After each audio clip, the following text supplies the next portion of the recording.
Hey, very good morning, good afternoon, good evening. My name is Sean. This is Alex. And you're listening to another episode of Coaster Kings Radio. This week's episode discusses B&M and our new manufacturer highlights or showcase. Yeah. Obviously one of the biggest and best known roller coaster manufacturers out there, perhaps one of the most loved. We're going to dive into everything B&M, its upcoming, its product lines, our favorites, some highlight coasters we obviously can't do this episode without discussing. So, we look forward to discussing that. After we did our Intamin showcase, I thought that went really well. The next obvious step was to do B&M. B&M was born out of course, the Intamin Giovanola partnership. Giovanola would build and design rides, and Intamin was the sort of like a subcontractor. They handled the marketing and stuff. It was a very symbiotic relationship that saw the development of some really amazing and iconic rides like free fall rides, the Swiss Bob, and in this case, most importantly, the development of the box-style track bed system for Z-Force at Six Flags Great America in 1985. Also known as Flashback at Magic Mountain. As well as the stand-up coasters. Why stand-up coasters? Well, that was just the flavor of the week. Japan was taking the world by storm with their stand-up coasters, so if there was ever an opportunity to break into a market, it was to be the other company that built stand-up coasters. Walter Bulgar and Claude Mabillard left Giovanola in 1987 during a management shakeup and took their track design with them. Now, Six Flags Great America's relationship with Walter and Claude from the installation of Z-Force inspired the park to employ B&M on their first solo projects, which were new vehicles for the Intamin/Giovanola bobsled coaster being relocated to the park in 1989. Six Flags Great America then asked B&M to build a coaster like the stand-ups that they built with Intamin, and then 2 years later we would make history in the industry with opening their first inverted coaster. Yes, of course. So obviously the only natural place to start our B&M conversation, aside from discussing the bobsled vehicle for Rolling Thunder, would be the stand-up coaster. And of course, the beginning of the stand-up coaster conversation is Iron Wolf at Six Flags Great America in 1990, which would later be relocated to Six Flags America, where it reopened as Apocalypse. Stand-up coasters, I think, have two distinct eras. The original B&M and Intamin stand-ups, for that matter, were at most had two inversions. The Intamin ones were really just a vertical loop and a lot of meandering around. Iron Wolf was the first B&M stand-up. And the first Intamin, well, not Intamin, it was the first stand-up coaster of that style to employ a corkscrew. So for Iron Wolf, that was kind of like what made that particular installation different. It was B&M's leap up against the Giovanola Intamin stand-up coasters that were still very much in production and actually saw installations into the 90s. And then the first other additional stand-up coasters thereafter were pretty much remixes of Iron Wolf. Like the early Vortex coasters at the Paramount Parks were just loop corkscrew Great America, things. Yep. Yeah, they were all basically like the other King's Entertainment parks that didn't get Togo stand-up coasters. They waited and ended up getting better rides that are actually still open.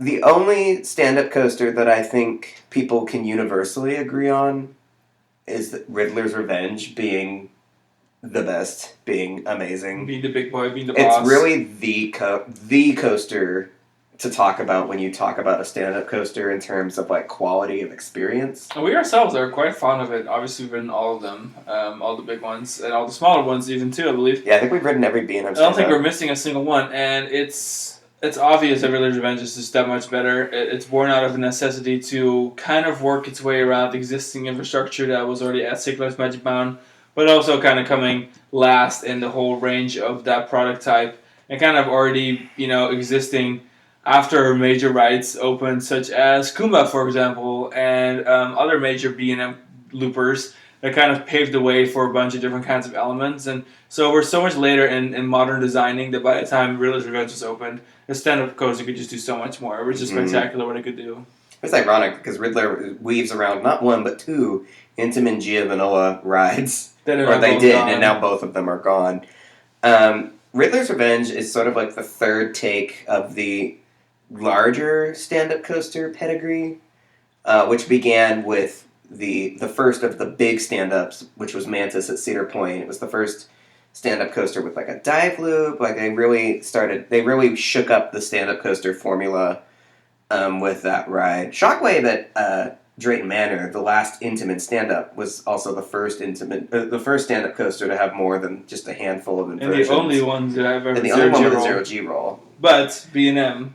And then after Mantis, Chang at Kentucky Kingdom basically took the same basic Mantis layout and kind of redid the back end of it, threw another corkscrew in there. Instead of doing like an Iron Wolf style figure 8 configuration, like on Mantis, they kind of pulled it out and exaggerated it and did that second corkscrew. And then Riddler's Revenge took Chang a step further and did the second dive loop and did like the even more exaggerated final brake run back half bit. But as for like Mantis and a few others, I think the most interesting thing to happen in the context of stand-up coasters in the last few years hasn't been stand-up coasters at all. It's been taking stand-up coasters and making them into floorless coasters. With I think, a reasonable amount of success.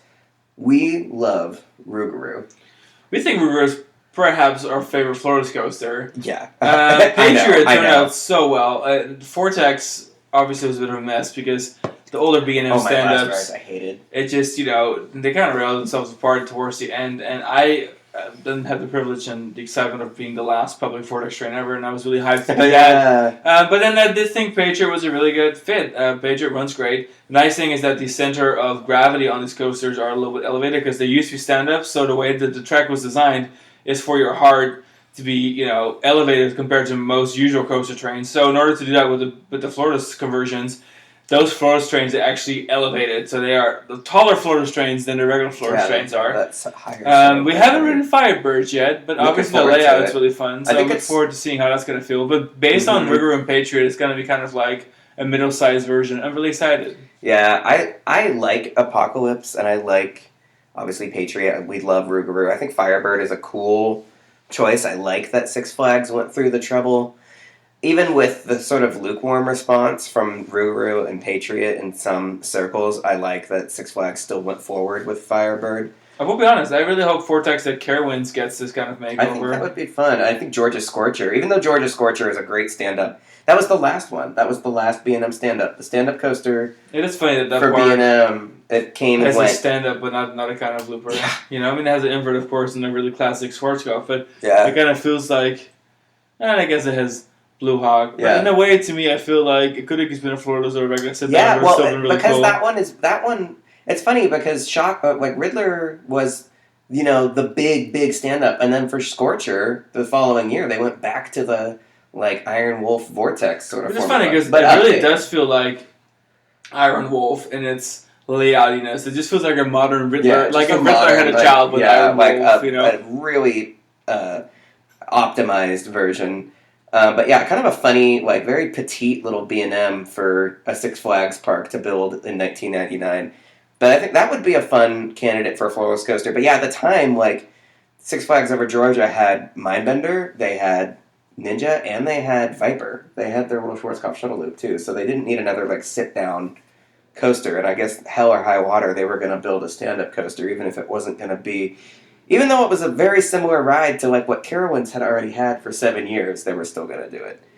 But that being said, with the floorless coaster conversation overtaking the stand-up coaster, I think that would be a great segue into our next category of B&M coasters. Sure, let's talk floorless coasters. So obviously the first floorless coaster is the Medusa at CKR's Great Adventure. Now, this year, 2022, getting relaunched as Medusa once again after its bizarro window from 2009 all the way to 2021. Yep. I can't believe I had to think of last year's year. It's one of those. I thought about it too. I was like, was this the year where everything was closed, or was that 2 years ago? Right? When the never ends. In 2000, we kind of dubbed now the year later as the year of the floorless. So Medusa paved the way over in New Jersey, and then a year later, everyone in Mother was getting one. So, of course, the big ones we can think of is Superman Escape from Superman Krypton Coaster, Medusa at Six Flags Discovery Kingdom, Jogga Lake's Batman Night Flight, Kraken at SeaWorld and Orlando, which you guys rode today, actually. We rode that today with my brother-in-law. It was really fun.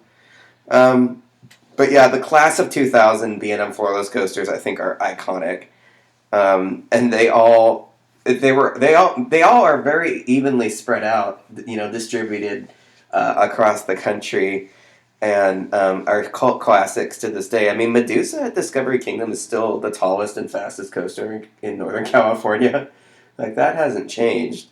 Dominator, of course, is still a great asset to King's Dominion, being their only B&M coaster, with Busch Gardens Williamsburg having the B&M trio. It was nice for King's Dominion to get a B&M finally.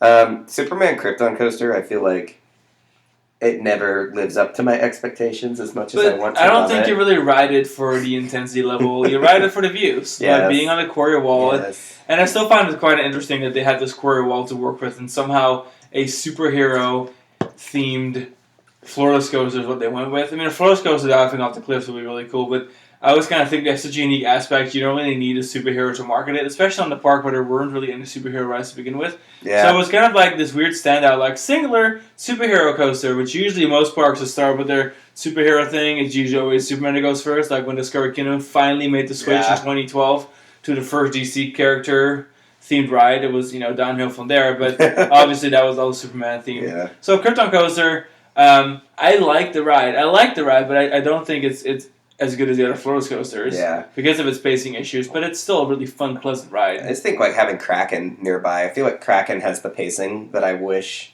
Krypton Coaster had. Krypton Coaster doesn't go through the 0G roll or the Kraken roll is very as quickly as I would like. And then the other big floorless coaster, because after the year 2000, floorless coasters did peter out pretty rapidly, to the point where the last few floorless coasters were also some of the smallest and least notable, and we haven't had one since Imagica's Hot Wheels Nitro in India, and even that is just kind of a remix of Batman: The Dark Knight at Six Flags New England, which was in turn a kind of remake of Insane Speed at Jam Fusan Fancy World.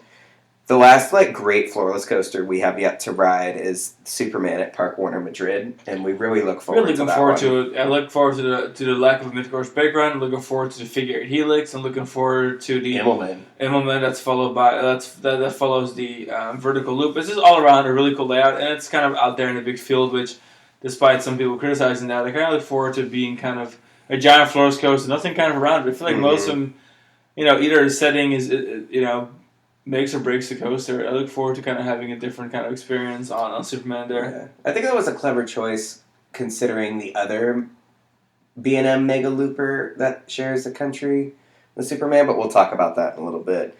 One coaster we got to discuss. We have to talk about Scream. Now, Scream, of course, once a long time ago, everyone could not stop referring to it as the parking lot coaster, which I think we finally got past that phase, and people just kind of respect Scream for what it is. But what Scream should really be respected for is how it, in a way, saved Magic Mountain. Now, it's a very B&M thing. There's been several B&Ms that saved Magic Mountain, but in this particular instance, Scream would have not existed without the failures that were X and Deja Vu, with its constant maintenance nightmares, whole periods of being closed. X technically opening in 2001, but then, it did the tragical thing where it eventually opened in 2002 officially. They needed something that will be new, marketable, and people would show up for the park for and could actually get on. It's one of those things where you can put a bunch of billboards up for X, but then all of a sudden X is down for 3 weeks. It's like, well, great, now people show up for this coaster that isn't open. This was pre-internet age. So, or common internet age, I should say. So it wasn't like people were just going to know what rides are open on the app, It's things like that. Way before social media. And then same with Deja Vu, which obviously wasn't a prize either when it came to its operations. No. So having Scream and the proven success of Medusa at Six Flags Great Adventure, they just built a mirrored clone and said, okay, let's do this. We're going to know it's going to run. We know we're going to be able to run 3 trains on it. We're going to get people on and off this coaster, and they're going to like it. Mm-hmm. And people are going to show up to ride the new Scream from the billboard, and the new Scream from the billboard will actually be open. And in a way, it really kind of saved a reputation to a degree for that time period. It was a huge mitigation of the struggle for that park. I think that after a series of not just B&Ms, but Intim and Giovanola projects at Magic Mountain, going in the direction of a much less reliable developer, in this case Arrow and Vekoma for these projects, they sort of had buyer's remorse a little bit. Of course now they wouldn't change X for anything, but yeah, at the time, not only Great Adventure's success with that Medusa and its layout, but Discovery Kingdom's success with their Medusa in Northern California, and not having any issues with that ride when, meanwhile, Paramount's Great America was having every issue possible. And it wasn't like the Six Flags chain had any doubt in the Florida Coast, because by the point Scream was contracted, we had two Medusas. Yeah. We had Superman in Spain, which was also a Six Flags product. Yeah. We had Krypton Coaster. And we had Batman the Night Flight at Six Flags Worlds of Adventure. So, Six Flags was very familiar with the product line at that point. It was an obvious choice. And they knew that was going to be, one of those fits that Magic Mountain would really need. The last thing there is to really talk about, that it's sort of a floorless coaster, sort of not, the genre-defying Wildfire at Silver City. So that's one of those really rare B&M coasters that it's technically a sit-down, but your feet can't really touch the floor unless you're tall. And it almost feels, in all ways, shapes, and forms, the way it runs and the way it feels when you're riding it. It feels like a floorless coaster. But you bring the floor with you. The floor just stays far underneath you. Instead of needing moving station pieces, they just had that instead. Yeah. And it has a front car. The seats are pitched back, and it's got a zero car, so that's the difference, a ride like Kumba, which we're going to talk about in just a sec. You're sitting in a normal seat, and your feet are flat on the floor, and your vehicle has a front to it with a handrail, sort of like a stand-up coaster car. Whereas with Wildfire, it's definitely like a floorless coaster. You just have the back of the car in front of you is what you're looking at if you're in any car beside the front There's car. This very tiny little lip on the top of the floor, so you can't accidentally fall off into the floor. So you don't step into, But then, the station has the gate in the front like a floorless coaster, but it has a nose like a zero-car nose, like a looper. So we love that ride, and I think it was exactly the right choice for that park. I'm sure there were the temptation to build a floorless coaster was there, but I'm sure they were maybe they felt iffy about the reliability of the station component, because that gave parks some headaches here and there early on. But this is a perfect segue, again, to talk about the B&M standard looper variety. There were only... Well, let's talk about the B&M that changed it all. Yeah, which is Kumba. The B&M. Of course, at this point, you've either listened to our Kumba Minnesota, or you just kind of already know, of course, what Kumba is all about. But Kumba's 1993 appearance onto the scene really changed the industry significantly. It's one of the reasons of Arrow's downfall. Oh, yeah. Won't get into it too much, but Kumba, of course, introduced all sorts of new elements, like the zero-G roll that we know nowadays, the dive loop, the interlocking corkscrew, the cola roll, even on its own. A vertical loop threaded through Lift Hill was very rare at that time. Only Togo had done it. It still is quite rare, but Kumba just did it all, and for the first time ever, you could ride a looping coaster, and the same element wouldn't really be repeated twice. Yeah. And, even the corkscrew, the double interlocking corkscrew. If you count the interlocking corkscrew as one move, then totally. So that was quite revolutionary, and at that point, I think people may have expected more sit-downs. But I think B&M quickly moved from they knew what they were doing to being able to put different kinds of trains on it to make it more spectacular. Yeah. So within 7 years, it went from we can do all these crazy loops. So all right, we do all these crazy loops, so now there's no floor. Yeah. Yeah. Now we can do it on inverts. Now we can do it on on stand up. Yeah. So there was no longer a need. Why if the stand up has been around since the beginning of the company, would someone necessarily want to purchase a sit-down version if the track is the same and they can do the same elements? Yeah. So I think that's why it never took off. And the Floorless Coaster was really the first sit-down. It was a good fit. It's not a coincidence that aside from Kumba, the B&M sit-down loopers all went to parks that were opening. They were all of the B&M sit-down loopers, with the exception of Kumba, were opening day attractions for their respective parks. Which means they were contracted years before they opened, which kind of makes sense. They kind of all came in the same time span. Yeah. I think Kumba opened, and And Dragon Con was contracted at the same time. And Hope was contracted shortly after. Iowa was obviously under development for 5 years. And I think it's kind of how they all existed, despite opening at different timelines. they're all contracted very short together. I think. Also, my point being that like every park wants a sit-down looping coaster.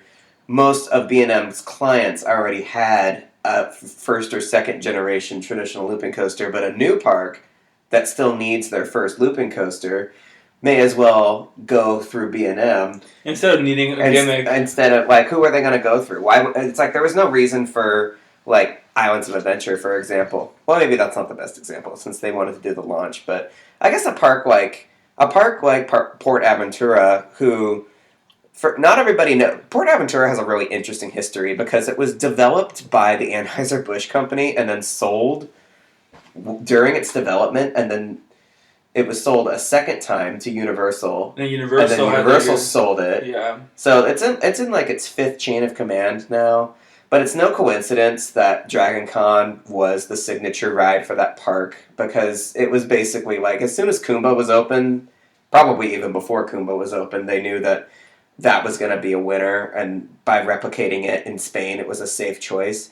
But yeah, it's like they went with a traditional looping coaster because this was a new park that needed a traditional looping coaster, and there was no reason to go with another company. Vekoma didn't really have a reputation for custom loopers, and Arrow had a bad reputation for custom loopers by this point. They couldn't get clients. And they were going to open a big resort, which all of these were big resorts. Mm-hmm. Because Port Aventura is a sizable resort with like 5, 6, 7 hotels. It was really meant to rival Disneyland Paris, but in a more warm, more vacationable climate. Because all intents and purposes, Disneyland Paris is not in a very vacationable climate. Right. It's very hostile in the winter. And of course you have Islands of Adventure, which was going to be a huge big box park. B&M project. And then park. Led Zeppelin was designed by the same designers of the park. Who did Islands of Adventure. So Islands of Adventure 2.0 ended up in Myrtle Beach for some god awful reason, and that's how unfortunately. So it's like all the sit down loopers are connected. Like it's not a coincidence for any of these rides. They're all related to each other. Yeah, and they were all niche choices that like there's Led Zeppelin the ride was a sit down looper because and we gotta appreciate that 3 out of the 4 have a second vertical loop. Yeah, which is really cool because it's really rare. Only like Kraken does it, for example. I think the main Led Zeppelin the ride was a sit down looper because they wanted the onboard audio and they wanted the speaker in your face, which they needed the front of a vehicle to do that. And B, they wanted the nose car so that they could do the Zeppelin thing. But otherwise, the Flores coaster collected the torch from the sit-down looper, and the rest was history. But speaking of history, obviously, we're 22 minutes into the B&M podcast, and we haven't actually sat down and talked about their bread and butter, which is the B&M invert, obviously. So let's talk about it. Let's start with the first B&M invert, which is the spectacularly tight and awesome and super forceful Batman the Ride at Secret Great America. Now, Secret Great America, again, had this great relationship with B&M, so having the first Florida's coaster, the first stand-up coaster, and / their first project, and then also the first inverted coaster. It's kind of cool. Whenever you go to that park, it's one of those things. So this is really like the birthplace of B&M's product lines. I feel that is the birthplace. Of B&M. And even the original Batman, it runs different. It runs tighter. It's a different layout. It's slightly really adjusted. Feels like you wouldn't. I wouldn't have thought that it would be so apparent. Like, that this ride was designed for this park. But when you ride other B&M clones, when you ride other Batman clones, and you ride Batman and Gurney, it's so obvious that ride was designed for that plot. It's completely filled in into the park's plot, and that's also why it has the tighter queue, because it really just kind of was built to fit on the midway. Yeah, there was no room. Because all the other ones were kind of like pushed back, and so now that empty spot where there would have been the midway is now just queue for most of the installations. Yeah. Anywho, great ride. Shortly after, Flight Deck at California's Great America opened, which is still like the oldest unique invert, because most old inverts were not custom. They were Batman in its slightly different variations, because Great White at Secret San Antonio is slightly different, which I also really like. And if you ride a lot of these Batman clones, you really can pick up on some of the slightest differences. Like the mirror image ones, like St. Louis and really fun. Yeah, Flight Deck originally opened as Top Gun, Great coaster, and it has that classic Batman feel to it. It does the quirky things where it couldn't quite do some of the elements yet. Like the first element after the vertical loop it's like this weird upward helix that would have nowadays that would have been Immelman.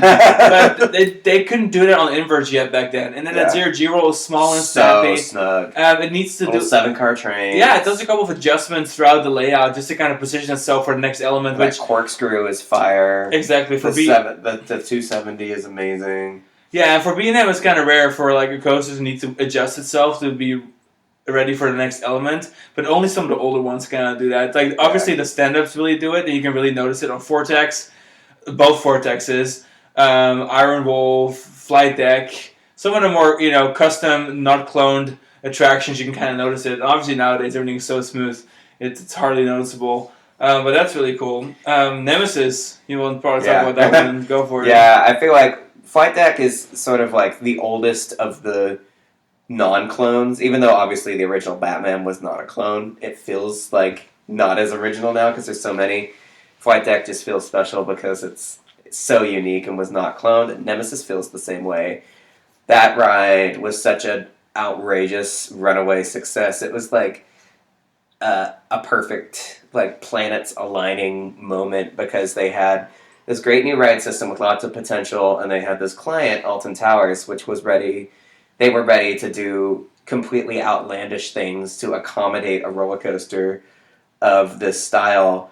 Alton Towers famously cannot build roller coasters above the tree line, so to take it full advantage of what a B&M invert is capable of, they blew up a valley and created their own pit of mystery and threaded and had B&M thread this coaster through it. I mean, just by itself. I mean, just a typical inverted coaster by itself was already so remarkable. And then any coaster that they positioned in that pit that they built for the ride would have been marvelous. But you take the two and put them together, and there's no surprise that the ride is still talked about and still so incredibly well loved to this day. Another coaster is well loved by enthusiasts, especially the fanboys of Cedar Point, but not myself personally, really, is Raptor. I enjoy Raptor for the things that it does, because in a way it still feels like a really old B&M. There are some really quirky little movements, quirky little snappiness to some of the inversions, the way it comes into the brakes, or the way you enter the pre-lift. Little things that you can really kind of pick up as a classic B&M thing, but it was really the first large-scale big B&M invert. Yeah. And so in my head, I always have a hard time lumping it in with stuff like Alpengeist and Pyrenees and Montu, because in my head, those three are like their own category. Because in a way, despite Raptor's size being so similar, it kind of still feels like a really big blown-up Batman clone with a bunch of extra things to it. Yeah. But at the end of the day, it kind of has that same feel to it, in my opinion. But yeah, the Raptor really was the first big invert. It was one of those Cedar Point power moves that we get every couple of years, and obviously it paid off. It's also the only one to ever be cloned. The other one... Besides Batman. Besides Batman, obviously. Well, that's what I said, the only other one to ever get cloned. Oh, yeah. Which was at Expo Land in Japan, where it was called Orochi. Orochi. Yeah, and now it is... in Osaka. Now it's in Valigator in France with the name of... Monster, which... A cute name, but it's not necessarily the best fit for the park. But that's a whole different episode. We're not for that right now. But yes, and then of course Wantu. Big deal. Big deal. Awesome trenches, big elements, new elements that we hadn't never seen before. The midway. Immelman was a big deal, which was the first one.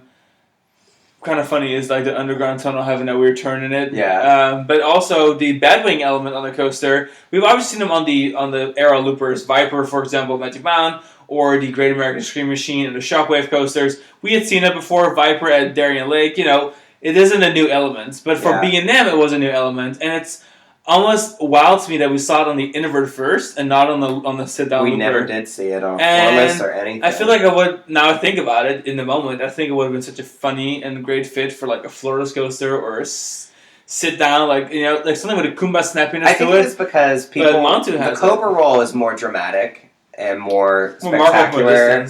And I think it was for Montu, they had already had a slam dunk with Kumba. And I think there was just a great desire to build Kumba again, but as an inverted coaster.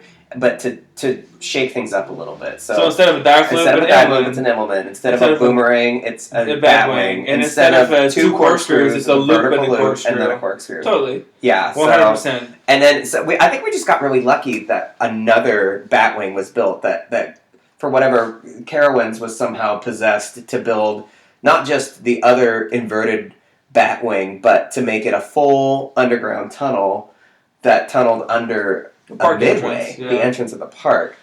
I mean, let's talk about it real quick. We don't have it actually on our list, but we can definitely give it a quick shout out because it's such a cute ride. Afterburn at Carowinds is one of those mid tier, doesn't really have a specific category. It's sort of like Raptor. It's kind of like Raptor, but slightly smaller. Like Great Bear. Yeah, exactly. Yeah, there's that weird middle ground coaster where like it's either all the B&Ms are tight little inverts that are super snappy, super cute, but super intense, or like the big boys that like the giant elements making the floatless coaster look small situation. Yeah. But like in the middle, there's only a couple, and they're all really weird. Yeah. They're not really the same because even Afterburn doesn't really feel like a typical B&M the way they built it because they were so focused on building that Batwing that doing the drop into the loop and then into the inland and then positioning the 0G roll and the return from the Batwing underneath the lift hill or like over the lift hill, underneath the lift hill, and then having the Batwing and then the quick finale with the corkscrew and the helix just to kind of make its way back. Such a really weird. It's such a perfect little concise ride.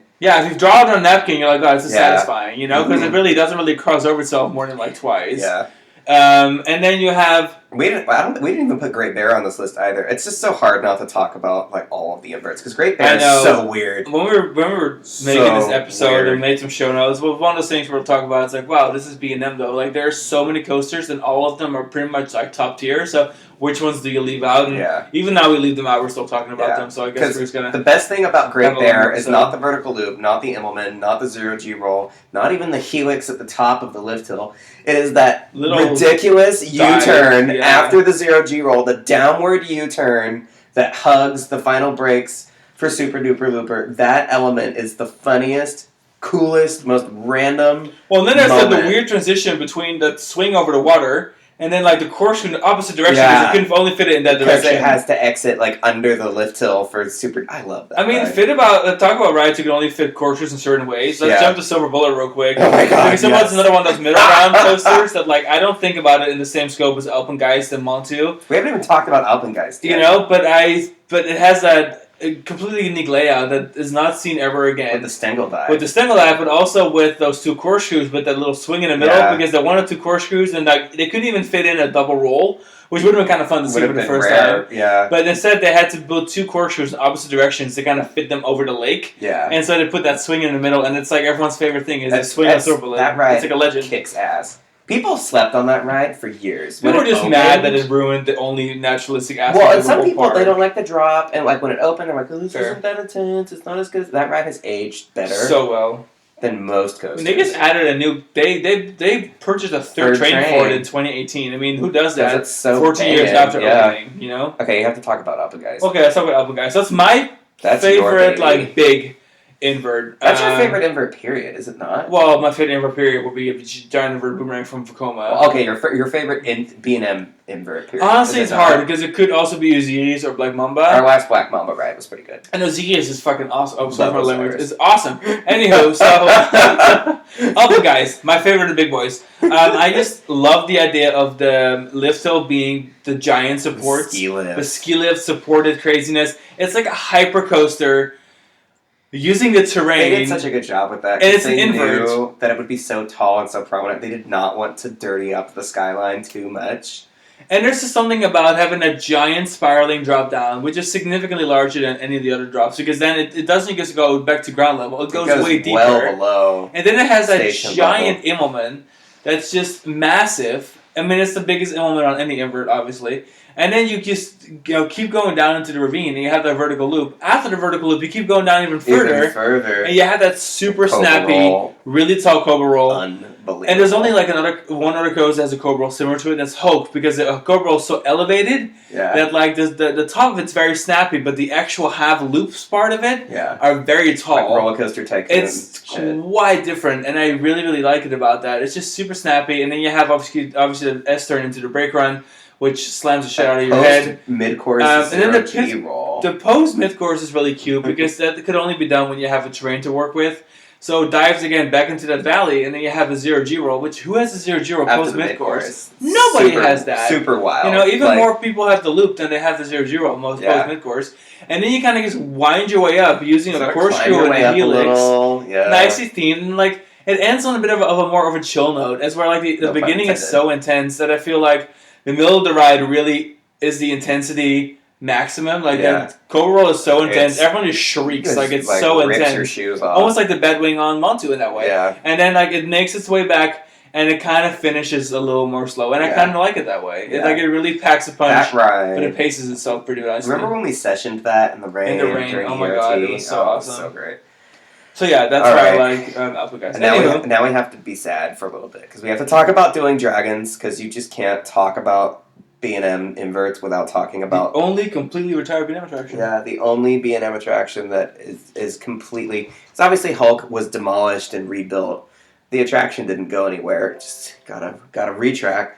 Kumba is probably gonna be next in the conversation of B&M coasters getting retracked, but not the attraction itself being retired. Whereas Dueling Dragons is the only B&M attraction to ever be put completely out of service. And Dueling Dragons was a cool ride. Was it sustainable? Was it smart? Not quite. No, it was it was a super way too high capacity, super niche choice. Yeah, the highest capacity roller coaster based attraction ever built. 2 completely unique coasters that ran 3 36 passenger trains each. And they put it in the back of the park. And they built all this overflow queue for it, and it was just like, that ride was a huge marketing misfire because they didn't need more than Hulk. They just felt like building Dueling Dragons because it like rounded out the last continent area, I guess. But and you know, they were cool rides. It's funny because like one of them, I think Ice Dragon was fairly straightforward. Both of these coasters were quirky, even without the dueling component. Because like Ice Dragon's first, you come off the drop, and the first thing it did was like an egg turn. Like it was not an inversion off of the first lift. It was a turnaround and then a 0 G roll and then a Cobra roll. And like Ice Dragon, I guess, would be best remembered for having pretty straightforward elements, but having a funny sequence of elements because like the vertical loop was towards the end. For both of them, the vertical loop was towards the end. Fire Dragon is best remembered for those 2 crazy Immelman type things that it did at the beginning of the ride, and then having 2 corkscrews with the loop in the middle. Maybe not quite as varied as Ice Dragon, but I think Fire Dragon was a lot of people's favorites. In a way, I felt like Fire Dragon was the one that was designed first, and then Ice Dragon was just kind of built to accommodate Fire Dragon. Honestly, I wonder, because I feel like Ice Dragon had all the signature elements that we're used to, so I couldn't imagine them building, purposely spread out, all their classic signature elements on Ice Dragon, and then they had to get real creative with like winding fire around it. Because when I build a coaster in No Limits, and this is just a weird parallel, I will build one coaster usually first, that I have my signature elements that I know what I want to do with, and then my second coaster sometimes, so I don't with the racing, if it's a unique layout, is the one that kind of gets all the creative, new, weird stuff. So I can make it work, I can make a timing work, and maybe that's how Dueling Dragons was done. I mean, I'm not sure, of course. It's fun to speculate the ways in which that ride could have come to be. The second Immelman on Dragon was bizarre, because you would come up out of it, and it did a full 360 helix as it exited, and then fired you into the vertical loop. That ride was cool. It was too good for this world. It was never truly meant to be, and I guess we were just lucky to have existed at the same time as that ride. Totally. Okay. Talk about Black Mamba, please. Well, you can talk about Black Mamba. You want to talk about... you'll talk about Osiris. I'll talk about Osiris. Okay, you talk about Osiris. And then I'll talk about Black Mamba. Oh, okay. So Osiris, yeah. So obviously Black Mamba came first. There was this clear spacing between Nemesis, Black Mamba and Osiris, almost like equal spacing But between those all are of them. like the Euro. But those are the snappy trio. Exactly, and now equal time after it's Monster, so there really seems to be equal periods. Like okay, that's so true. You know, Monster like, at Groenland, yes. We have like 6 years, 6 years, 6 years, but roughly, like maybe a little bit give and take. But really kind of funny now to think about it. But yeah, so Osiris, awesome coaster, has elements that kind of feel like, in a way, Banshee inspired because it's missing like the pre-drop. It's missing some of the pacing things that B&M used to do. It inspired Banshie, I think. And then First. Yeah, I'm just drawing parallels here. I'm not saying one inspired the other, but what's kind of funny about it is because it has that classic B&M coaster feel. It's the big all of its elements at the beginning. And it feels like a Batman in many, many ways, but it has some really modern kind of edge to it. Like, it flows even better than the classic B&Ms did. Yeah. Because instead of, like, anticipating moments of, like, all right, really high intensity, okay, turn. Really high intensity, okay, turn. This coaster kind of has a little more fluidity to it, where you have that first drop, which is really sharp, but this is, like, twisting thing into a dive loop. Was it dive loop? Yeah, it was it was the first B&M invert to have a dive loop. And then you just kind of wander your way around, doing, some... Oh God, how do you describe this? I guess we did a whole episode on it, but it feels very different because in a way that Black Mamba feels very, almost like Batman in a way where it does kind of like the classic things and throws in some Ulysses. It's really well themed and really snappy, and that's such a great product. It's a pretty straightforward. There is something about Osiris that's so different, but having that weird where it has like the vertical loop and then it has the Immelman, but it also has a dive flip in the beginning, and then it has a sharp helix at the end. Under the water. And then it has that dive under the water, and it has an off-axis 0G looking thing. It's very much like Banshee's 270. And then it has that weird quirky like flight deck kind of adjustment, and then it dives towards the perfectly normal 0G roll. Yeah. That's perfectly shaped and perfectly designed and feels really awesome. Slotted between the station and the final brakes. Exactly. It's just different in that way, but it's really great, really snappy. It does a lot for the layout, which I really appreciate because despite it's not so very big or heights, it has a lot of elements, and I feel like Batman clones feel so short, and of course they come in with so much speed, but Osiris kind of took that height, maybe it's slightly bit taller, but put so many different elements in it. It really almost feels like a full-length hyper B&M invert, like, Montu and Alpengeist and Raptor in a way, but really it's just all put into a smaller scale coaster. It's just all just scaled down. And I would even go as far to say that, like, even though Black Mamba is my favorite invert, I think Osiris probably has the best layout of any of the B&M inverts. Oh yeah, I would agree. Because that layout is just crazy. The fact that it feels like a mini Montu. The two 90-degree turns, the one after the dive loop and the one after the Immelman, and they're kind of layered on top of each other. I mean, it's just crazy. That ride has such a wild elegance to it. It's so great. I mean, as for Black Mamba, I mean, I could never say enough good things about that ride. It's sort of like, it was the next evolution of Nemesis, whereas Nemesis, they like blew up the ground and put a coaster in the pit. Black Mamba, it was like they dug into the earth and built this coaster and then put the midway, like mid-level of the height of the ride. And the queue was through all sorts of levels, and the hotels there, and the bridge to the hotels through the vertical loop. Yeah. The lifto goes through through thematic buildings, the area. I mean, it's Phantasialand. We all know what Black Mamba looks like, but it's really, really impressive in person if you haven't been. It's just one of those things. It's just like a vibe. Like, you walk around like winding staircases through the queue as the coaster zips by inches away, while riders' feet are also inches from the wall. It's just a very different approach to it. Every second on Black Mamba is very carefully detailed and very carefully put together. And even rides like Osiris Monster, Montu, no ride can really ever say it's quite as detailed as that. And it goes for pretty much, I think, almost every attraction at Phantasialand. At least all their new stuff. It's pretty wild. But yeah, Black Mamba's no exception. The only thing... Okay, so we're going to talk about Banshee in a second, because that's going to be our segue to our next category. We have to talk about Family Inverted Coaster at Happy Valley Shanghai for just a second. Snappy, but weird. It's totally its own product line, according to B&M, which, I mean, it makes sense. The vehicles on the Family Inverted Coasters are sort of like Banshees, which Banshees were a major reinvention of the big difference is they don't have setup. Vests on them. Yes, so it's like the same bar, but without the vest. And the layout is the Vekoma fast and suspended family coaster layout, which only difference is that the figure eight part crosses over and under itself. Exactly, instead of just like being a continuous going downward from higher slope. to lower. Yeah.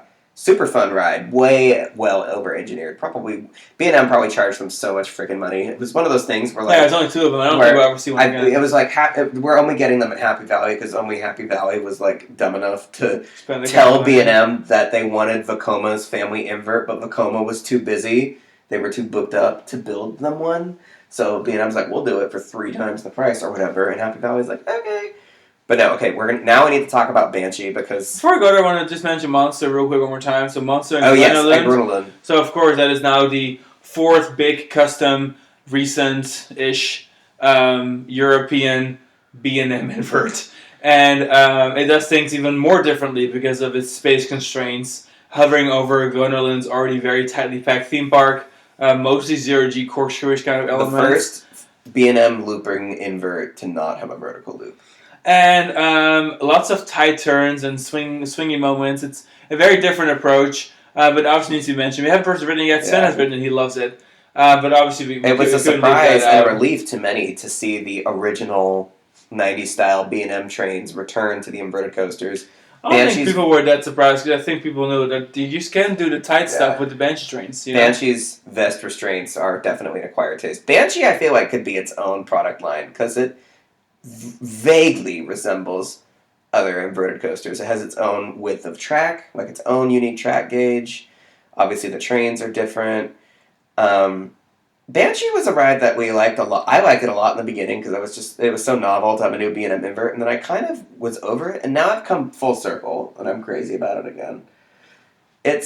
Well, yeah, I'm the same way, because when I first rode Banshee, and Alex can remember this pretty vividly, I was very not into it, because my biggest issue with Banshee was that it felt, especially with the vest restraints, the trains are bulky, but you're so tightly packed in there, and then the layout itself of the coaster was so fluid, and it was so carefully designed that it almost felt like it was designed to keep like a constant kind of force going, where a computer just knew exactly what moments of the ride needed to be, how stretched out, and how tall an element needed it to be for them to keep everything within this force range. And it almost kind of felt like the whole thing was just the same element over and over, despite them being different elements, because there was never really a change in force. It was always kind of like, the same thing. Over-engineered. Same thing. It wasn't until it started rattling a little bit and it started running fast in the summer. Older. And it's like, and it was, 8, 9 years older.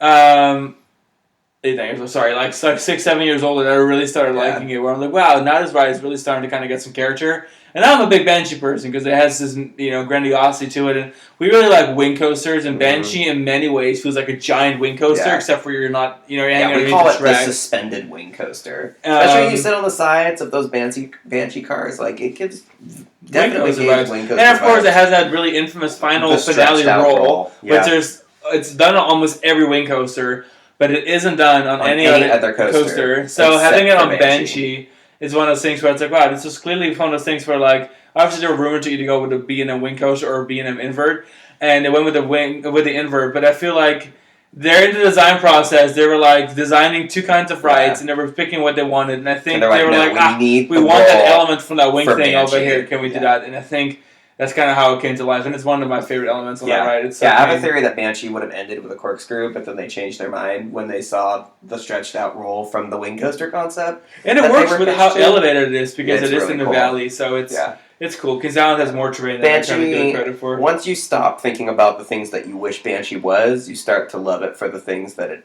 is, and the ways in which it is unlike any other coaster in the world. Plus, it's not like they needed another, 6G invert, mean machine, because, they've got Invertigo. This ride had to be different, not only from Invertigo, but it needed to be different from Raptor, and it needed to be different from Gatekeeper. So in a park where you already have loopers and a well-established kind of attraction. Tall order. It was. I think Banshee is actually exactly as good as it could have been. I wouldn't really change anything about it. But yeah, now we need to segue into, honestly, our obsession. A huge joy in talking about B&Ms for us is talking about the wing coaster. So we're absolutely wing coaster obsessed. If you follow us on our social media, And if you've been reading our blogs for a while, if you're like a Coaster Kings aficionado, at this point you know wing coasters are something we're just obsessed with. We wrote this article about wing coasters that highlights that very well. So if you haven't seen it yet, just search for the word wing coaster on our website. It's called For the Love of Wing Coasters. Yeah. Get your wing coaster fixed. But yeah, so we're big wing coaster people. And that's because I think it's one of the most varied kinds of coasters that is out there, despite it having some really signature elements that we do find continuously coming back. There's still no two wing coasters that even feel similar. Does that make sense? And maybe it doesn't make sense, but no, I think so. Even, I mean, there's not. It's unlike inverted coasters. There was never like a trend of cloning these rides. There are a couple of clonable ones, yeah, but they're very obscure. They're all in China. The clone, yeah, exactly. There's two that have been cloned. There's two layouts that have each and been only one of cloned them actually has the clones open. Yeah, like both, because one of them was both never open. Yeah. So. Yeah. Anyway, let's start with Raptor that opened in 2011 in Gardaland. It's the only prototype B&M coaster that we haven't ridden. I know, it's not weird we have not ridden that coaster. But that's Sven's favorite B&M wing coaster. Is it? That's what he told me. I hope that's still true. Sven, if that's not true, I'm sorry. But I'm pretty sure. You have not ridden one since then. I think he did say it because he was like, it has the best thematic elements. Oh yeah, the near hip elements. The keyhole stuff is laid on thick with that ride because it was like showcasing what made B&M wing coasters cool. Totally. So it has like 3 keyhole moments. I'm like 99% sure that Sven said that was his favorite because of the reliance on the keyhole stuff. Yeah, keyhole stuff is obviously a very big deal on a lot of them. Now, not on every one of them, though, because there's definitely a couple we've written there's almost none. Yeah. Swan has a couple. Wild Eagle has none. And X-Flight are 2 coasters that opened at the same time and are 2 opposite ends of the wing coaster spectrum. Despite having a similar scale, I prefer, personally, X-Flight significantly more. Because X-Flight has theming, it has a bit of a story, it has, honestly, a pretty decent landscape, I'm not going to lie. It's a clean product. It has a couple keyhole moments, and it's honestly very intense. It's 5 very different It has the intensity of the big boys that we've ridden in Asia, but it kind of does it in a really small kind of scale. Almost, when they built it, when they announced it, I thought X-Flight in 2012 was going to be the new Six Flags model. I thought it was going to be the new Batman ride. Oh, and I'm surprised that it wasn't, because I'm riding it. I personally really do think that for regional parks around the globe, this is a great product to purchase without needing to pay for design costs. It's just a really good, perfect little, I think the reason why Six Flags Great America got X-Flight and none of the other Six Flags parks got any wing coaster at all. Did they? Yeah. X-Flight was notorious for having, surprising for B&M, issues. So Six Flags was just not really into it. And I really wonder if that just made Six Flags not purchase anymore, and then they eventually moved over to the wing flippy thing. I think it was Six Flags Great America's long-standing relationship with B&M, obviously is something we've already emphasized in the podcast. I think management within Great America really pushed to get it built, and Six Flags Great America was one of the few parks that they could justify the expense. Whereas for all of the other parks, it was sort of like the only other parks that could have justified building a ride like that would have been like Magic Mountain, which didn't need it. X-Flight, as we've talked about before, is 100% their X2. The color scheme, the wing configuration of it, everything. It's definitely their X2, even though it's a very different kind of ride. It aesthetically and physically checks that box. But yeah, I just think the cost of it and stuff, as much as it seemed like at the time X-Flight was going to be the new Batman, or at the very least the new Superman Ride of Steel, I think they just ultimately... Well, Superman Ultimate Flight, but yeah. Or, right, Superman Ultimate Flight, that's right, yeah. They ultimately just decided that they were going to go somewhere else with it. Speaking of flying coasters, I didn't add a flying coaster section to this script. So we'll switch over to after the Chinese wing. Okay, yeah, that's a good idea. We'll talk about flyers. Good thing I have Roller Coaster Database open in the background. I knew I was missing something. That's okay. I threw this together real quick on the way home from SeaWorld. But yeah, Gatekeeper is, of course, a wing coaster that needs to be talked about because it's Cedar Point. Nobody seems to like Gatekeeper as much as we do. There's a lot of stuff. Yeah, I don't want to sound like a wing coaster hype boy here, but I am, I guess. Because I guess really like it. And even when it's so lightly themed, when it's so Cedar Fair all the way through and through, color scheme, and all the way around. Like there's just nothing more Cedar than Gatekeeper really, and yet it just works for me. Like I think the layout's awesome. I think it's a really graceful coaster. It has a decent variety of elements. I like the size of it, like the location of it. Yeah, nothing much to complain about, I guess, at all. I just really like the coaster. I think the keyholes are clean. The remodel of the entrance was great. It's nice to have a large scale coaster. I just don't understand. People just because even at Wind Coaster Land, despite them all being so different, there's the clear small ones, the mid-sized ones, and the large ones. You know, and this is definitely one of those large ones. It reminds me of the big wing coasters in China, which of course we can't say enough positive things about. I've ridden the Swarm at Thorpe Park, which I really like. It's been on the short side, but it has a great kind of mid-size, right? Really likable ride. The only European wing coaster that we've both ridden is Phoenix. We haven't ridden Flip der Daemon. Obviously, we haven't ridden Raptor. We talked about that. Yeah, Phoenix is awesome. You haven't ridden Swarm. Phoenix is a great, great ride.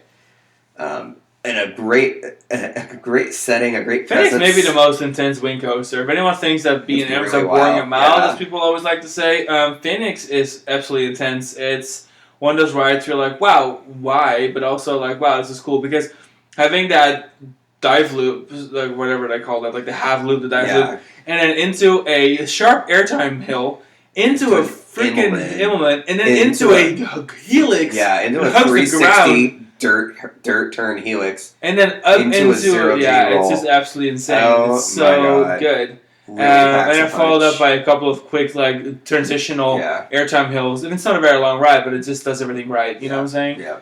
Next, let's talk a little bit about Thunderbird, the first and only launch coaster of its kind. That's a fun ride. The launch is quite fire. Like, it's really, really good. Yeah. The ride itself is really fun. It's good. It's a nice layout. It has that classic roller we already talked about. Mm-hmm. So, yes, obviously big fans of Thunderbird, too. But, again, we're fans of every B&M Wind Coaster. And then the Chinese ones, we're really big fans. Now, if we're going to talk about X-Flight being perfect to be cloned, there's one coaster written, and it's the Wings of Glory at HB World in Suzhou, China.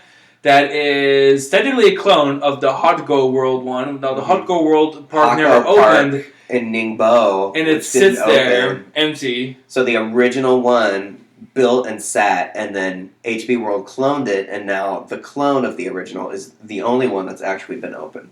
Super fun ride. So good. It fits like 6 inversions in a very small space. It's sort of like a reset on X-Flight. It's like X-Flight, but they squeezed a vertical loop in there somehow. It's not. There's no emphasis on like keyholes or anything like X-Flight has. There's almost no space for it. It's such a tight. It's like by far the most compact. It's got a little helix in there too. It has a final helix. Yeah. It has a 0G roll. It's a little bit more. A Immelman. It has a corkscrew, like an actual physical corkscrew, which is unique. A 0G roll and a Heartline roll. Yeah, it's super awesome. And then a vertical loop and an Immelman. And a dive loop. And of course, there's Falcon we're going to talk about, which is located not so far away from it, really, like hour away. Yeah. In Sunegland, Wuxi. Yeah. Same province, Jiangsu. That's like the Alpengeist of wing coasters, or at least it wants to be. It's just almost at 200 feet. Yeah, it's like 199 feet, and it's the infamous blue rockwork one where it goes through all the rockwork. And that ride currently has the record for tallest inversion. Now, interestingly about this coaster is that the first half of the ride, this feels like a really, really, really big, blown-up B&M wing coaster to the point where I almost felt like it was almost too large. Yeah. Like, wow, this really doesn't do anything for me. Giant X-Flight. But then you do this weird little hop over the rockwork and you dive down towards the water. From then on, the ride's awesome. Yeah. The only difference is that the ride is 200 feet tall almost, but it doesn't do a whole lot. Yeah. So I feel like a lot of time and momentum and speed is wasted on these giant elements, which sure could be fun, but technically they just don't do a whole lot. You know, same for a ride that's twice the size of other like wing coasters. It technically has like the same number of elements. Yeah. So it doesn't feel like that much more of a ride, but it's a good ride. It's kind of a nice happy medium. I feel like a lot of wing coasters are either like very keyhole focused and like tight and squirrely, or they're like something like Wild Eagle at Dollywood, where they're just like a sit-down looper that happens to be a wing coaster. And I think that ride is a happy medium. I would say Parrot Coaster is the real star. More on the keyhole focus. But I don't know. Parrot Coaster is very unique because it has 3 tunnels, it has keyholes, it has all the signature elements. It's not inversion heavy. But it also only has 3 elements. Like only 3 has 3 inversions. And it has a dive loop, which is really unique. It's the only dive loop on a coming off that first drop into the dive loop. Straight down first drop, and then a like elevated dive loop over the water, and then it just has this weird S turn up. Yeah. It spends like 2/3 of the ride doing really unique aerial non-inversion maneuvers. elements, and then it only has like 3 inversions, and it has a helices and water flybys and tunnels and a really sharp, quick transitional turns. Really, really good ride. By far our favorite Parrot wing coaster. is like for the sure. standout wing. It's the Riddler's Revenge of wing coasters. Oh, by far. It is the wing. Even though we love all wing coasters, And I think I can agree with that. And I think wing coaster. People, generally speaking, when they, I didn't know about Parrot Coaster because of its decent age. So in 2014 is when it opened. Yeah. I think people still refer to that as like, well, the big green Parrot Coaster. It made such a splash at IAAPA when they had the ride vehicles there, the LED color changing Scarlet Macaw vehicles. I feel like that ride is still talked about and loved. Now, I will say, everyone in the Mutter that sees pictures of that Falcon swears the Falcon of Wichisunak is the best, the wing biggest coaster. I would say it's middle of the pack for me. It's mid-pack. But it's still a cool ride. It's still a really good ride, of course. All right. Next up, let's do flying coaster. We need to pull a flying coaster segment out of our ass. Okay, flying coaster, that's just the best. Mentor's great. Flying Dino is the best. We're going to do this right. Okay, well, I guess, so... was Air? Oh, Air was. I'm looking at Roller Coaster Database right now. I always forget that Air was the first one that actually opened. Air is cute. You'll like that ride just because it's weird.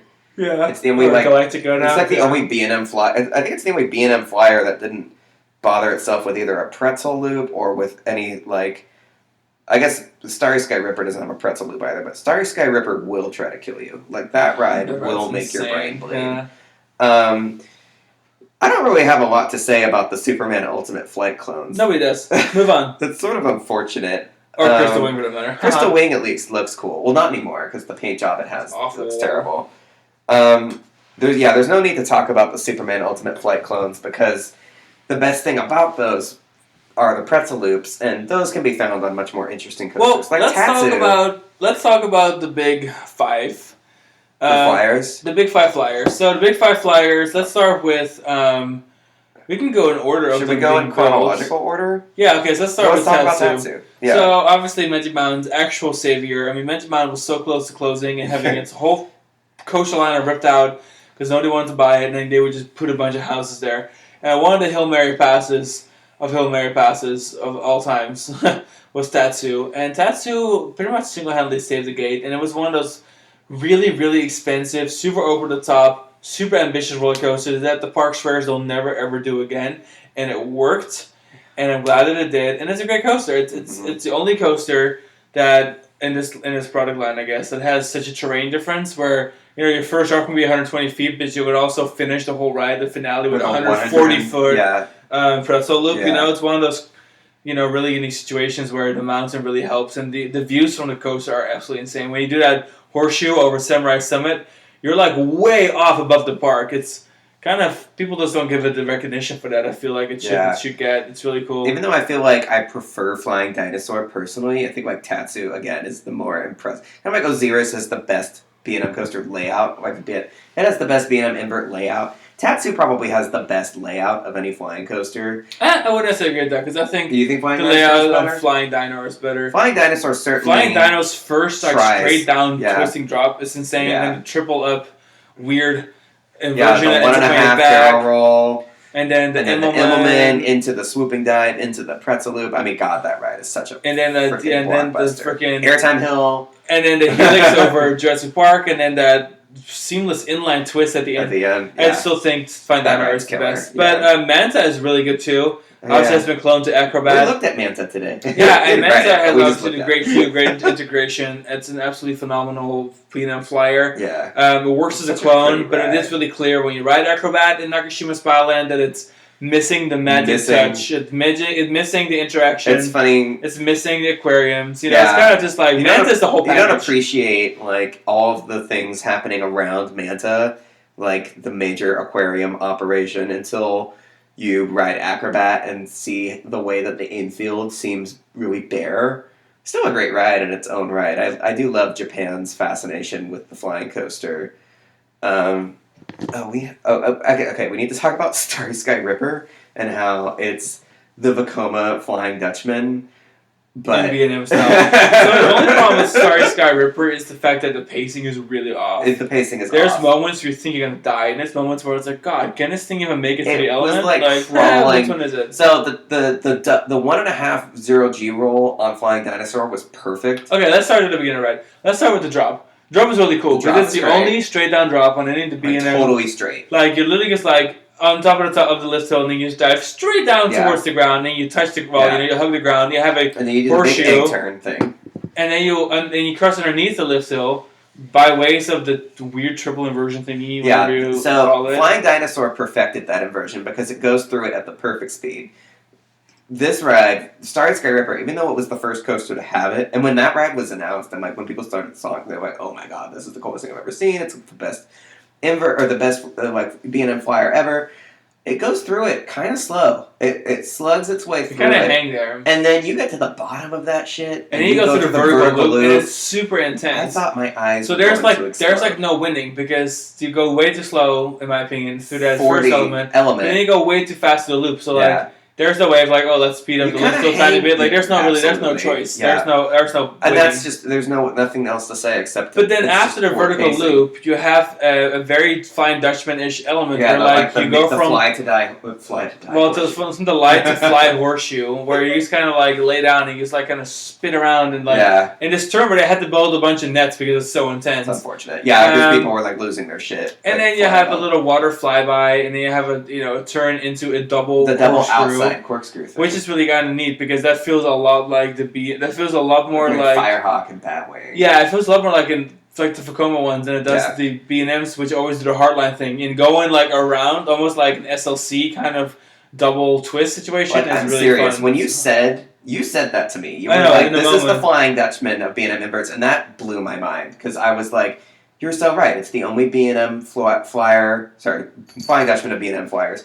It's the only one with a vertical loop. It's the only one with that double barrel roll thing. And it's the only one that has as their first big element the giant horseshoe. It's the giant horseshoe coming up. Yeah, I mean, in so many ways, it was so the sequence of elements. It's too obvious, but. Yeah, cool ride. Didn't like it as much as I would have liked to. But I still really liked it. But it's still a cool ride. It's just not Flying Dino and Tatsu. I guess that's it. We've talked about... Wow, that was easy. I mean, it's not... There really aren't that many flyers. The only flyer... I mean, there's also not many dive coasters, so we start with those. Yeah. So still, before we are at 4 hours. I know. This is going to be a little bit of a longer podcast because we have dive coasters and mega coasters to talk about. But it's the B&M showcase. We know you guys wanted to hear this. And by that, you guys, I mean myself, listening to this back later. Well, dive coasters. So for this section, we decided to split up dive coasters into 3 sections. Yeah. Because the dive coaster of all the B&M product has seen the most evolution to the point where I almost feel like it's 3 different product lines. So we'll start with Phase 1, Oblivion, and G5. I will cover this phase because not only am I the only one to have ridden either of these, I've ridden both of them, and I love them. They don't do very much, but they're cool. Oblivion is such a vibe. It has a great aesthetic. It's sort of, Oblivion is one of those rides where, like, again, if you get caught up in, like, what the ride does not do, it can feel frustrating and unsatisfying. Coming off of Nemesis, yes, of course Oblivion feels like a fraction of a ride.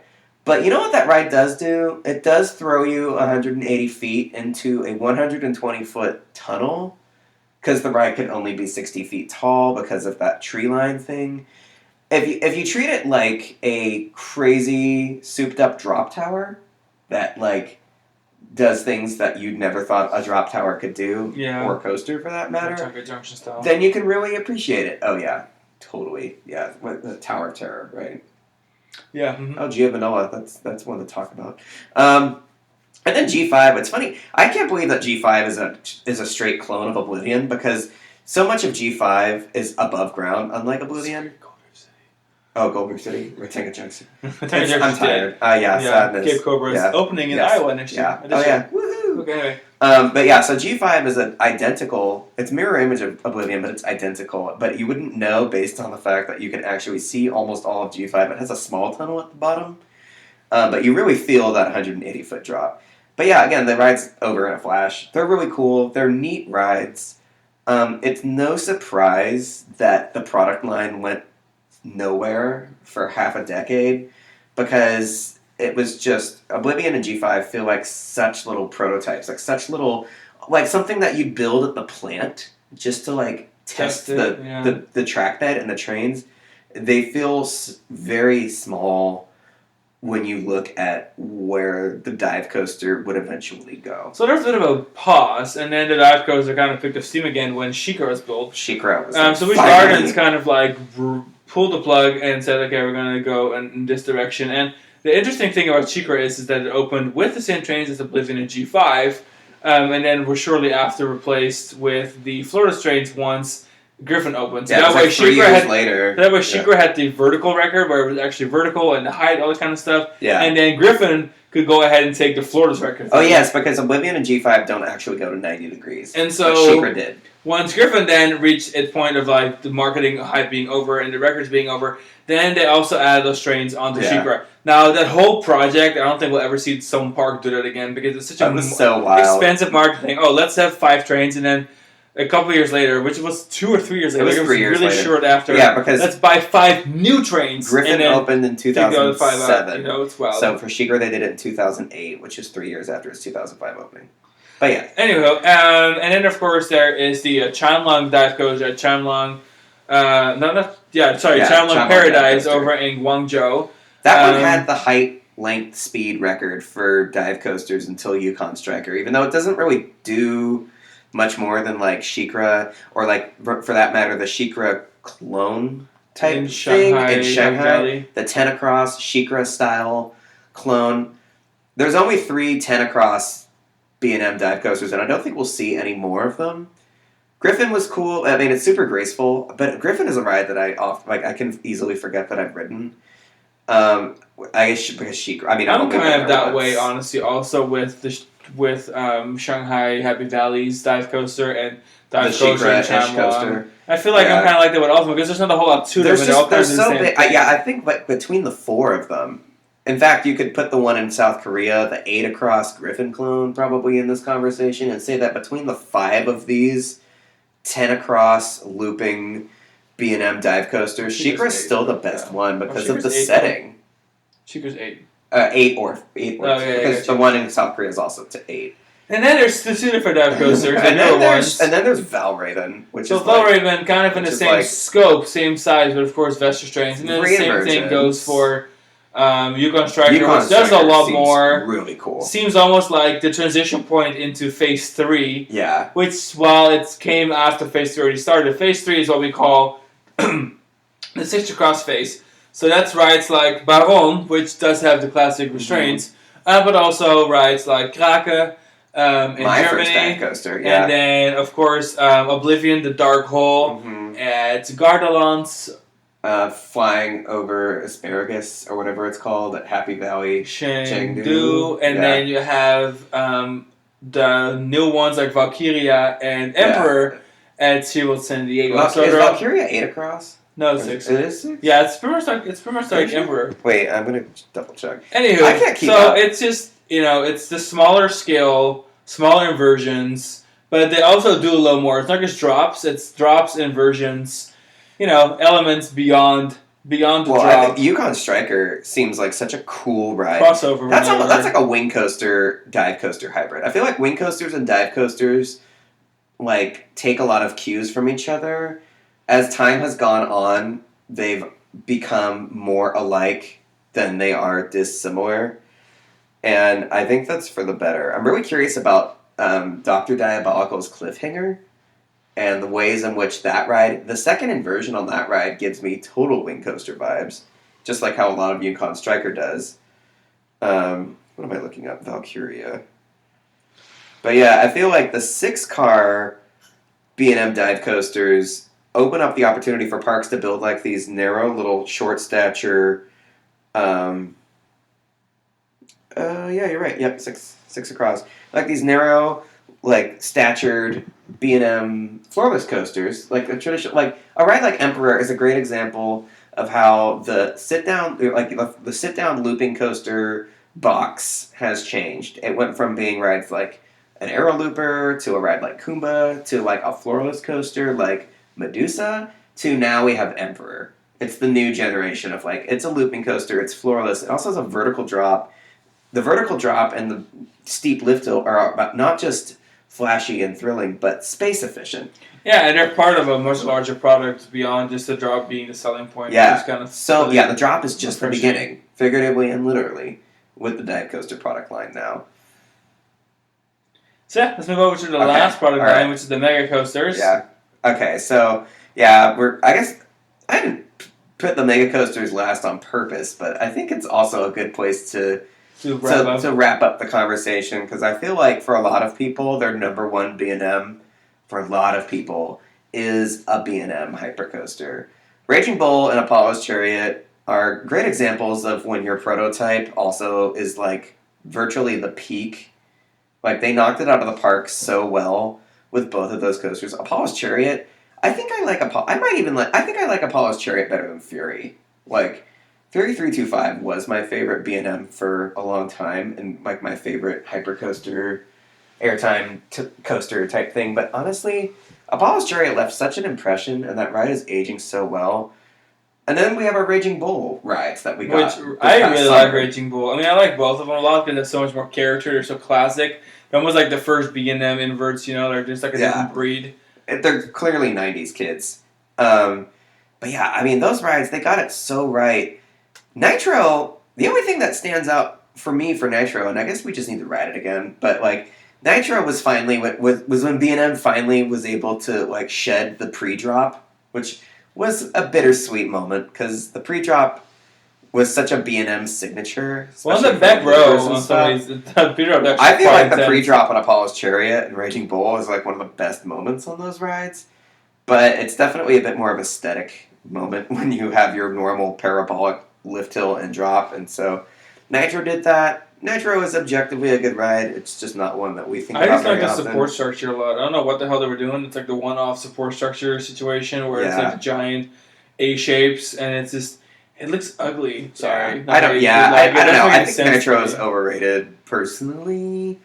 But then, like, we're not the biggest B&M mega coaster people anyway, because after the 90s kids, like, when we're not talking about Raging Bull and Apollo's Chariot and, like, a couple of oddball coasters, the quality and level of interest for us tapers off. I think I'm more interested in the unique ones, such as like Hollywood Dream. Yeah. So like doing the first of all backdrop was really awesome, but also just doing like a compact, hyper style, smaller B&M, long train mega coaster. And the airtime on that ride is banging. It is pretty good. Like, don't let the size and stature of that thing fool you, because it packs a punch. It's way more interesting than.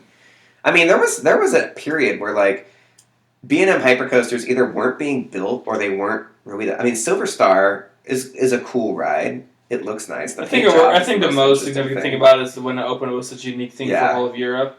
Now with Shambhala, it's one of those things where it's like, well, and then it's not. There was a the continent's king anymore. After Silver Star, there was a 4-year gap of no B&M hypers, and then Six Flags built 2: the Goliath at Six Flags over Georgia, and the one at Laurent.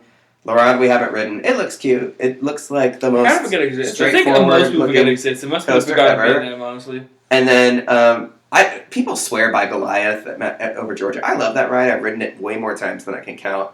I feel like it rattles really bad.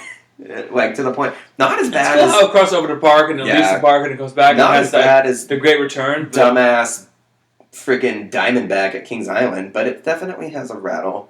Let's talk about the Kings Island Intimidator. The Keko Sextet. Oh, that's a weird sounding word, but it is. Anyway, so Behemoth.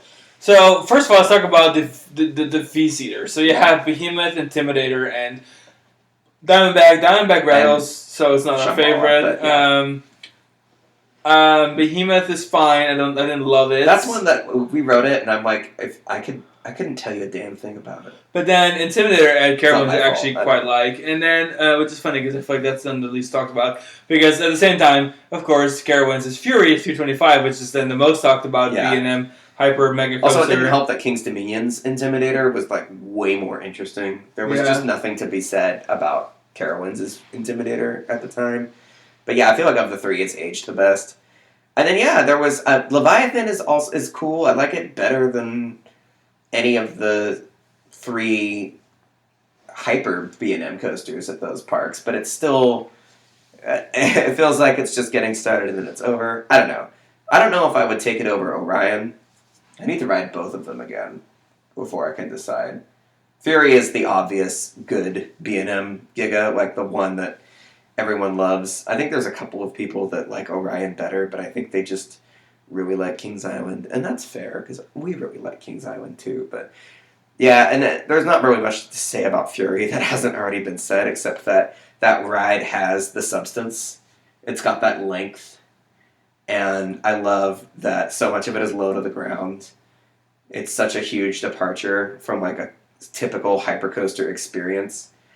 I wish that the difference, like the way that Intimidator and Fury complement each other by being so different, I wish you could say the same about like Orion and Diamondback, whereas like Orion does a lot of high off the ground stuff too. It doesn't feel like as much of a stylistic departure from Diamondback as Fury feels from Intimidator. The main takeaway from Orion is that it's actually like pleasant, whereas Diamondback for me is just like, I feel like my fillings are gonna fall out of my teeth. The wheels on that ride, I just don't. I can't. And then I guess we'll finish up with the final two. The last so the more unique, newer style. Keep losing. Sorry, he keeps losing the computer mouse. Wow, nobody has to know that. Well, anywho, so Mako and Candemonium. So the newer, sleeker, the shorter train, snappier, perhaps smaller scale, even though they are still really large coasters. They don't take up as much space. Yeah. B&M mega coasters. So Mako and Candemonium, very similar in very many ways. They ride very similarly, and I think the preference really depends on what you crave more. Do you crave more unique elements, or do you crave more airtime? If you're looking for the best airtime, I think Mako is still your boy. Yeah. But if you're looking for some uniquer elements and maybe kind of like doing things a little differently, then I like Candemonium better for that reason, because it has that weird helix thingy and a weird like off-axis dive off of it, overall pacing, and then it has that weird circle thing around this. Because Candy doesn't have that mid-course. Mako may as well be over after the mid-course brake run for me. So it was running today. It was running pretty well to the point where like I felt there was air on the yeah. It wasn't trimming as much on the mid-course. We actually didn't ride it together. And there was air on the post mid-course. Well, that's good. That's good. So like it was actually pretty good. Sean rode Mako with my brother-in-law while I entertained my nieces with my sister. It was a nice moment. Well, that's good to know. I love Mako. It's not my favorite, but man, it's hard to complain. It's a good ride, for sure. Candemonium I just like even more for some reason. I think my favorite part about Candemonium is not having a mid-course and just like no breaking of the pacing on that ride. Even though it may not have overall as much going on, I just really liked that ride, and I look forward to riding it again now that the entrance plaza and stuff for that part of Hershey Park will have been completed. And then, of course, by going to Hershey Park for Candemonium, we are also going to Hershey Park for Sky Rush. So don't forget to check out our episode on Intimate, our Intimate Showcase episode. Yeah. It's been a long episode already, so we're going to wrap it up. We appreciate you sticking it out for this one. Stick it out on our YouTube as well, because we just started YouTube. Yes. I want you to check out all of our vlogs, all of our on-ride videos. There'll be some more coming in the next couple weeks. We're going to go to San Diego next week if everything goes all right. Ride Emperor and go back to one of our favorite SeaWorld parks. It'll be fun. It's one of our favorite parks, period. And, in San Diego, we love San Diego, park. So we're excited for that little trip. One of our favorite cities. And then in a couple weeks, we're going to be going through the Netherlands and Germany and maybe France on our little Euro trip. So we're excited for that. So we've got lots of content coming up, and we'll obviously spread all the love on TikTok. And we're going to Disneyland in June. Totally. Disneyland. Yeah, so we'll share all that love on TikTok, Facebook, Instagram. Yeah, follow us on TikTok. Twitter, get us to 100,000 followers. And YouTube. So we look forward to sharing all that with you. TikTok, so close. So freaking close. By the time you listen to this, you may already be at 100,000 followers. I hope so. I hope so. That's ambitious, but I like it. All right, folks, it's been a pleasure. So thank you for joining us on this episode of the Cozy Kings Radio. Make sure to check out our mini-sodes every Monday, and we'll catch you on the next episode. Bye! Bye!